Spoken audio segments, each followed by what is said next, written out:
क्या आप जानते हैं, कर्म भाग्य के बिना अपूर्ण एवं असफल माना जाता है और भाग्य भी समुचित कर्म के बिना मंद माना जाता है। भाग्य भी मंद पड़ जाता है।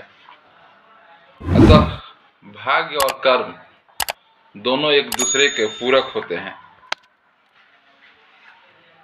इस तरह माना जाता है, समुद्र मंथन के समय में लक्ष्मी और हलाहल विष भाग्यवश ही भगवान विष्णु को एवं इस संसार का कल्याण करने वाले, सभी जीवों की रक्षा करने वाले जो शिव हैं, उस शिव को हलाहल विष प्राप्त हुए हैं।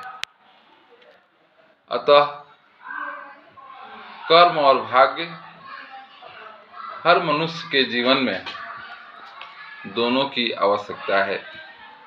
बिना कर्म किए भाग्य भी सफल नहीं होता और बिना भाग्य के कर्म भी अपूर्ण ही हो जाता है। अतः भाग्य के दर्पण से अपने जीवन के प्रतिकूलताओं को अनुकूलताओं में बदल सकते हैं और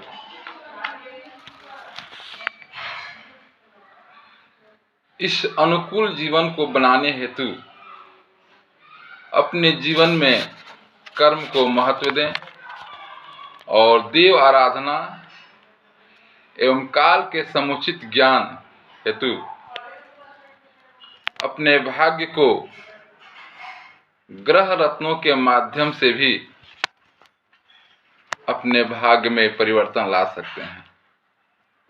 अतः इस जीवन में प्रत्येक मनुष्य को सत्कर्म करने की आवश्यकता है और यह सत्कर्म अपने समय के अनुरूप भाग्य बदलता है। गीता में भी कहा गया है, कर्मण्येवाधिकारस्ते मा फलेषु कदाचन। अर्थात गीता में भी कर्म का अत्यधिक महत्व दिया गया है। कृष्ण भगवान भी यही कहते हैं कि कर्म मनुष्य को करना चाहिए। कर्म करना मनुष्य का एक अपना अधिकार होता है। फल की चिंता तो नहीं करें, फल तो कर्म पर ही निर्भर होता है। अर्थात मनुष्य जैसा कर्म करता है वैसा फल निश्चित ही भगवान देते हैं। कृष्ण भगवान के कथनानुसार कर्मण्येवाधिकारस्ते मा फलेषु कदाचन, यह बिल्कुल पूर्ण सत्य है कि इस धरती पर कर्म में ही विश्वास होता है। हर व्यक्ति जिस तरह का कर्म करता है उसकी आत्मा में उस तरह की विश्वास जग भी जाता है और वह आत्मा उसके अंदर प्रत्यक्ष गवाह के रूप में भी बतलाती है कि तुमने जो कर्म किया वो बिल्कुल सत्य है और इसका फल भी तुम्हें अच्छा मिलेगा। कर्म अगर कोई गलत करता है तो वहां पर भी आत्मा यह गवाह देती है कि तुमने कर्म जो किया गलत किया, इसलिए तुम्हें इस कर्म की सजा और भोगनी पड़ेगी और इस कर्म का फल तुम्हें अच्छा नहीं मिलेगा।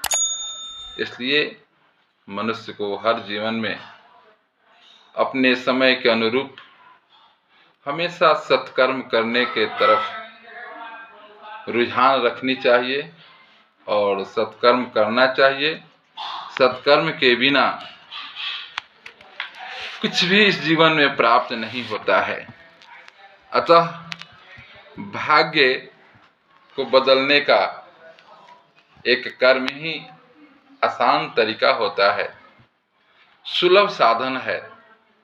अतः कर्म करें और अपने भाग्य का समुचित ज्ञान को हासिल करें, समुचित ज्ञान को समझें और अपने जीवन शैली को बदलें और देव आराधना में, धर्म में हमेशा अपने मन को संलग्न करें।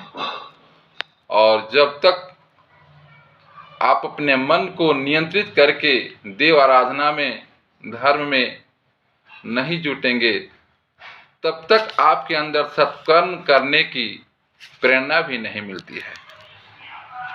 अतः इस तरह से हर व्यक्ति को प्रेरित करना चाहिए कि हर व्यक्ति अपने जीवन में एक सत्कर्म करें और सत्कर्म की तरफ अपनी रुझान रखें,